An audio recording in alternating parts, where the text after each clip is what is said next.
नमस्कार दोस्तों, स्वागत है आपका बेखबर न्यूज यूट्यूब चैनल पर, जहां आपको मिलती है सबसे पहले और सबसे भरोसेमंद जानकारी सरकारी नौकरियों, सरकारी योजनाओं और देश दुनिया की ताज़ा खबरों की। अगर आप भी चाहते हैं कि आपको हर ज़रूरी अपडेट सही समय पर मिले, तो अभी चैनल को सब्सक्राइब करें, वीडियो को लाइक करें और अपनी राय कमेंट में ज़रूर दें। बेल आइकन दबाना ना भूलें ताकि आप कोई भी महत्वपूर्ण अपडेट मिस ना करें। तो चलिए दोस्तों, आज की जानकारी की ओर बढ़ते हैं और जानते हैं वो बातें जो आपको जाननी जरूरी हैं। आज हमारे पास असम सरकार से एक बहुत ही बड़ा बहुत बड़ा जॉब नोटिफिकेशन आया है। असम पुलिस में कांस्टेबल के 1700 से भी ज्यादा पदों पर भर्ती निकली है। और हम यहाँ सिर्फ ये नहीं बताएंगे कि पद कितने हैं और तारीखें क्या है। हाँ। हम इस नोटिफिकेशन की गहराई में उतरेंगे और समझने की कोशिश करेंगे कि ये भर्ती असल में किस तरह के उम्मीदवार ढूंढ रही है। बिल्कुल। हमारे पास state level police recruitment board Assam का ऑफिशियल विज्ञापन है। और जब आप इसे ध्यान से पढ़ते हैं तो ये सिर्फ एक नौकरी का विज्ञापन नहीं लगता। ये असम पुलिस की जो प्राथमिकताएं हैं उनको भी दिखाता है। कुल 1715 पद हैं। 1715, हाँ। जी, जो दो ब्रांच में बटे हैं। एक है कांस्टेबल यूबी, मतलब अनआर्म्ड ब्रांच, उसमें 1052 पद हैं। और दूसरा है कांस्टेबल एबी, यानी आर्म्ड ब्रांच, उसमें 663 पद हैं। यहाँ पर ये यूबी और एबी का फर्क समझना मेरे ख्याल से बहुत जरूरी है। ये सिर्फ नाम नहीं है। मतलब अनआर्म्ड ब्रांच वो आम तौर पर सिविल पुलिसिंग, थानों में काम या शायद इन्वेस्टिगेशन, पब्लिक डीलिंग, इन सब से जुड़ी होती है। जी हाँ। जबकि आर्म्ड ब्रांच, जैसा कि नाम से ही पता चलता है, वो हथियारों से लैस होती है और ज्यादातर सिक्योरिटी, दंगा नियंत्रण या स्पेशल ऑपरेशंस जैसे कामों में लगती है। और यही फर्क हमें आगे पूरी चयन प्रक्रिया में भी दिखाई देगा। पर उससे पहले एक सबसे अच्छी बात जो किसी भी उम्मीदवार का ध्यान खींचेगी, वो ये है कि इस भर्ती के लिए कोई आवेदन शुल्क नहीं है। अच्छा, ये तो बहुत बड़ी राहत है। ये एक बहुत बड़ा कदम है। हम्म। इससे ये पक्का हो जाता है कि पैसे की कमी की वजह से कोई भी योग्य उम्मीदवार आवेदन करने से न रह जाए। ये वाकई में बहुत अच्छी बात है। तो जो लोग इसमें दिलचस्पी रखते हैं, उनके लिए सबसे जरूरी जानकारी, आवेदन कब से कब तक होंगे? हाँ, तो आवेदन जो है वो पूरी तरह से ऑनलाइन है। हम्म। और 16 दिसंबर 2025 से शुरू होकर 16 जनवरी 2026 तक चलेंगे। अच्छा, मतलब पूरा 1 महीना मिलेगा? जी, पूरा 1 महीना। और एक बहुत ही उम्मीदवार हितैषी सुविधा भी है इसमें। वो क्या है? अगर फॉर्म भरने में कोई गलती हो जाए तो हम्म। आखिरी तारीख के बाद भी 5 दिन का समय मिलेगा उसे ठीक करने के लिए। अरे वाह! ये छोटी छोटी बातें दिखाती हैं कि भर्ती बोर्ड जो है वो प्रक्रिया को आसान बनाना चाहता है। बिल्कुल, बिल्कुल। चलिए, ये तो हुई बेसिक जानकारी। अब आते हैं उस हिस्से पर जो असल कहानी बताता है, यानी आरक्षण और पदों का वर्गीकरण। अक्सर लोग इसे सिर्फ प्रतिशत के तौर पर देखते हैं, लेकिन ये आंकड़े असल में राज्य की सामाजिक संरचना और प्राथमिकताओं को दर्शाते हैं। आपने बिल्कुल सही कहा। यहाँ आरक्षण का ढांचा काफी विस्तृत है। देखिए, ओबीसी एमओबीसी के लिए 27%, एससी के लिए 7%, एसटी प्लेन्स के लिए 10% और एसटी हिल्स के लिए 5% है। हम्म। लेकिन जो बात गौर करने वाली है वो है ओबीसी कोटे के अंदर 3% का सब कोटा। अच्छा। जी, जो टी और एक्सटी गार्डन ट्राइब्स के लिए है। ये असम के विशिष्ट सामाजिक आर्थिक इतिहास को दिखाता है, जहां चाय बागान समुदाय एक बहुत महत्वपूर्ण हिस्सा है। और महिलाओं के लिए आरक्षण में मैंने एक बहुत दिलचस्प पैटर्न देखा। अनआर्म्ड ब्रांच यानी यूबी में 30% सीटें महिलाओं के लिए आरक्षित हैं, लेकिन आर्म्ड ब्रांच में सिर्फ 10%। इसमें इतना बड़ा अंतर क्यों? ये सीधा सीधा दोनों ब्रांच के काम की प्रकृति से जुड़ा हुआ है। यूबी जिसमें पब्लिक डीलिंग और कम्युनिटी पुलिसिंग ज्यादा होती है, वहां सरकार महिला पुलिस कर्मियों की ज्यादा से ज्यादा भागीदारी को प्रोत्साहित कर रही है। सही बात है। 30% का आंकड़ा बहुत प्रगतिशील है। वहीं एबी को पारंपरिक रूप से ज्यादा शारीरिक मेहनत और वो सीधी टकराव वाली भूमिकाओं के लिए देखा जाता है, इसलिए शायद वहां ये प्रतिशत कम रखा गया है। लेकिन 10% भी एक अच्छी शुरुआत मानी जाएगी। हाँ, बिल्कुल। मतलब ये नीतियां हमें बताती हैं कि पुलिस बल में भूमिकाओं को कैसे देखा जा रहा है। हाँ। अब ये तो साफ हो गया कि मौके किसके लिए कितने हैं, पर सवाल ये है कि इन मौकों के लिए योग्य कौन है। चलिए पात्रता की शर्तों पर बात करते हैं। हाँ, तो देखिए, पात्रता की 3 मुख्य परतें हैं: निवास, आयु और शिक्षा। पहली शर्त तो ये है कि उम्मीदवार भारत का नागरिक हो और असम का स्थायी निवासी हो। ठीक है। और साथ ही उसका नाम असम के किसी एम्प्लॉयमेंट एक्सचेंज में रजिस्टर होना भी जरूरी है। ये दिखाता है कि ये भर्ती मुख्य रूप से राज्य के निवासियों के लिए ही है। और भाषा की भी एक शर्त है ना? हाँ जी हाँ, उम्मीदवार को असमिया या राज्य की कोई अन्य मान्यता प्राप्त भाषा धारा प्रवाह बोलने आनी चाहिए। ये बहुत प्रैक्टिकल जरूरत है, क्योंकि पुलिस की नौकरी में आपको स्थानीय लोगों से ही तो बात करनी होती है। बिल्कुल। ठीक है, अब आते हैं आयु सीमा पर। जी हाँ। यहाँ क्या नियम है? न्यूनतम आयु 18 साल और अधिकतम 25 साल है, जिसकी गणना 1 जनवरी 2026 से होगी। लेकिन यहाँ भी सरकार ने अलग अलग वर्गों को काफी रियायतें दी हैं। जैसे SC/ST को 5 साल और OBC को 3 साल की छूट है। जो लोग पहले से होम गार्ड या सिविल डिफेंस जैसी सेवाओं में 3 साल काम कर चुके हैं, उन्हें भी अतिरिक्त 3 साल की छूट मिलती है। और एक खास श्रेणी भी है, FMMOs यानी फॉर्मर मिलिटेंसी अफेक्टेड मेंबर्स, उन्हें 10 साल तक की छूट दी गई है। ये एक बहुत महत्वपूर्ण नीतिगत संकेत है। बिल्कुल, ये सिर्फ एक छूट नहीं है, ये उग्रवाद प्रभावित लोगों को मुख्य धारा में वापस लाने की एक कोशिश है। ये दिखाता है कि सरकार रोजगार को शांति और पुनर्वास के एक साधन के रूप में देख रही है। सही कहा। अब बात करते हैं शैक्षिक योग्यता की। यहाँ भी UB और AB में फर्क है। हाँ, अनआर्म्ड ब्रांच यानी यूबी के लिए 12वीं पास होना जरूरी है, जबकि आर्म्ड ब्रांच एबी के लिए 10वीं पास होना ही काफी है। अच्छा। शैक्षिक योग्यता में ये अंतर फिर से दोनों ब्रांच के काम के फर्क को ही दिखाता है। यूबी में शायद रिपोर्ट लिखने, जांच करने जैसे कामों के लिए थोड़ी ज्यादा शिक्षा की जरूरत समझी गई है। लेकिन एक अच्छी बात यह है कि अगर कोई 12वीं पास है तो वो दोनों के लिए आवेदन कर सकता है, बस उसे अपनी प्राथमिकता बतानी होगी। इससे उम्मीदवारों के लिए विकल्प बढ़ जाते हैं। जी बिल्कुल। चलिए अब उस पड़ाव पर आते हैं जो पुलिस भर्ती की आत्मा होती है, शारीरिक और चिकित्सा मानक। यहाँ पर तो कोई समझौता नहीं होता होगा। बिल्कुल नहीं, मानक बहुत स्पष्ट हैं। ऊंचाई और सीने सिर्फ पुरुषों के लिए के मापते हैं।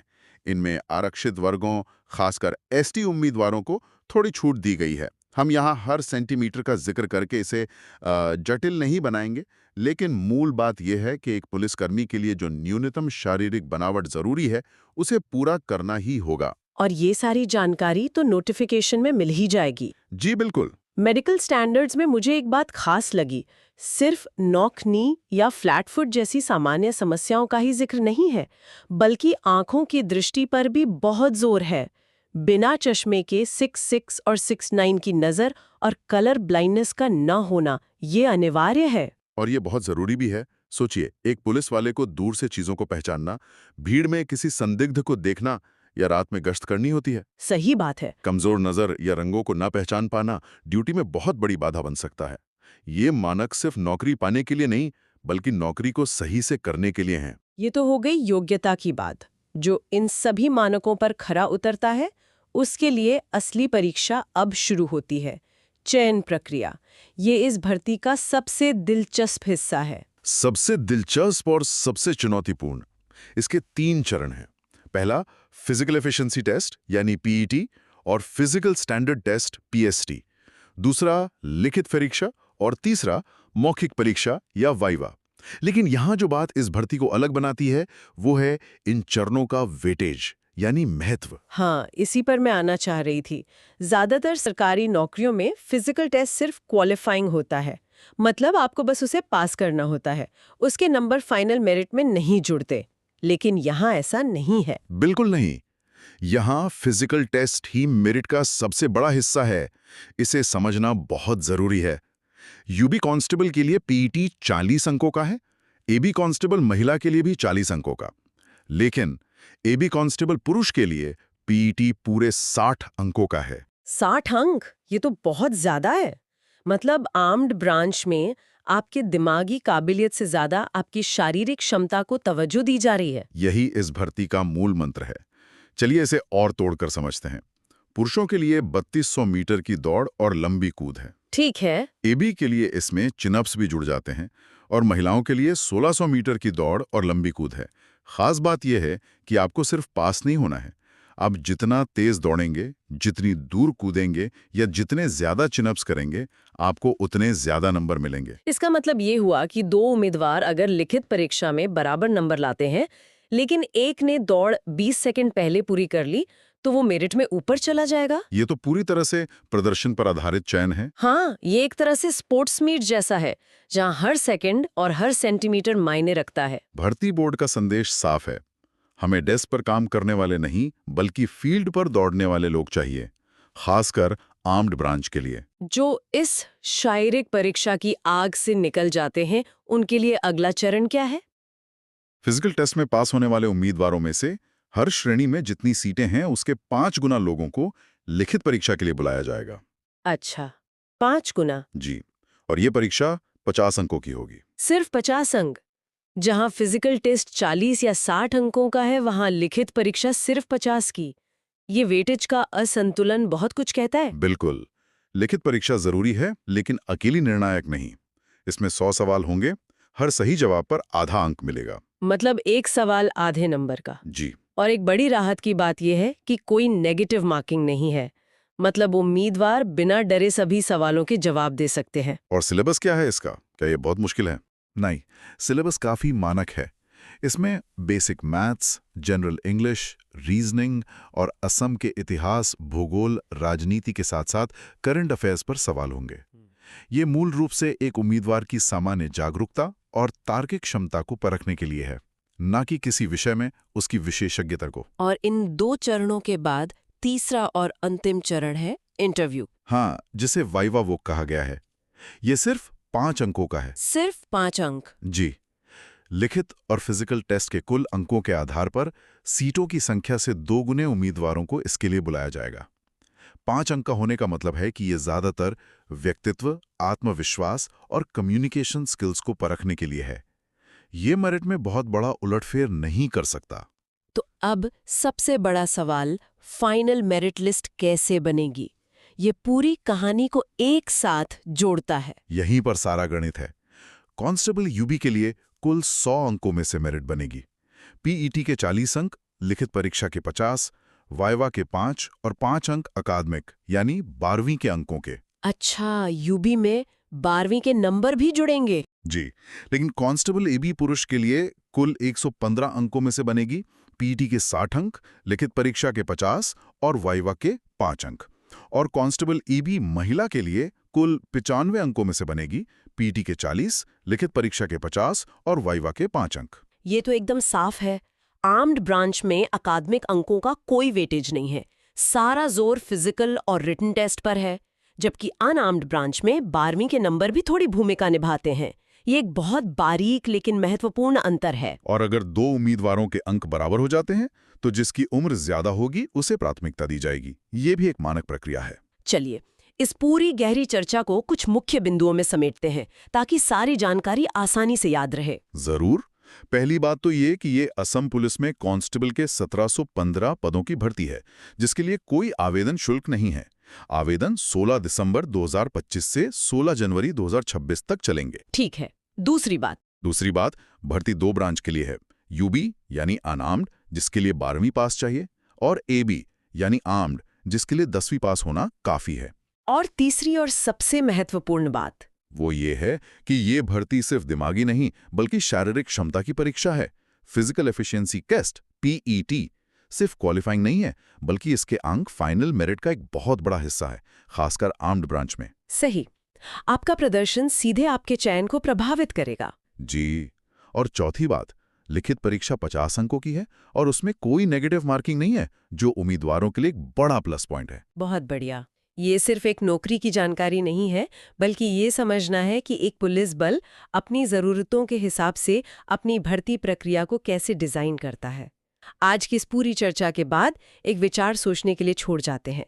इस भर्ती प्रक्रिया में शारीरिक फिटनेस को इतना अधिक महत्व क्यों दिया गया है, और यह एक उम्मीदवार के लिए सिर्फ एक परीक्षा नहीं, बल्कि एक जीवन शैली में बदलाव का अवसर कैसे हो सकता है। आज के दौर की पुलिसिंग में दिमागी फुर्ती और शारीरिक ताकत के बीच सही संतुलन क्या होना चाहिए। तो दोस्तों, ये थी हमारी आज की महत्वपूर्ण वीडियो। अगर आपको ये वीडियो अच्छी लगी तो लाइक करें और अपने विचार कमेंट बॉक्स में ज़रूर दें। और आने वाली सभी नई नौकरियों की पूरी जानकारी के लिए बेखबर न्यूज़ चैनल को सब्सक्राइब करना ना भूलें। मिलते हैं अगली वीडियो में एक और नई नौकरी की जानकारी के साथ। धन्यवाद।